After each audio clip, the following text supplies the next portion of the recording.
Et voilà, nous sommes déjà 20 ans après ma première victoire sur le Hut Newsblad qui s'appelait à l'époque le Hut Volk. Et ça reste pour moi un souvenir magnifique. On partait de Gand pour arriver à Lokeren, 202 km exactement. Ça a été parti très très vite, il y avait beaucoup de bagarres. On s'est retrouvé dans le final avec pas mal de groupes différents et à un moment j'avais pu contrer le groupe de Bonen. Je suis passé à l'attaque une première fois, il y a quelqu'un qui est venu me rechercher. J'ai attaqué une deuxième fois, encore quelqu'un est venu me rechercher. Et la troisième fois j'ai contré et là j'ai pu partir à environ 10 km de l'arrivée sur des routes très larges, très plates.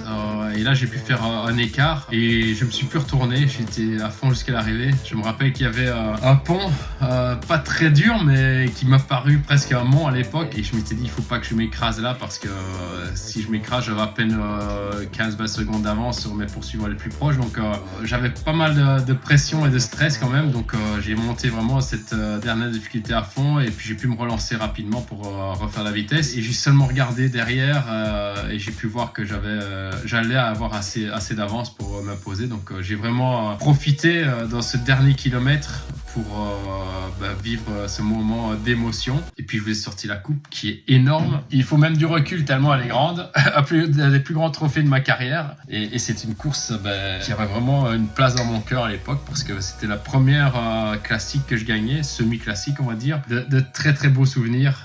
Merci en tout cas. N'hésitez pas à laisser un petit commentaire, un petit like. Ça fait toujours plaisir. Et je vous répondrai également si vous avez des questions. Par exemple sur le matériel de l'époque parce que c'était très très différent. Allez, à bientôt.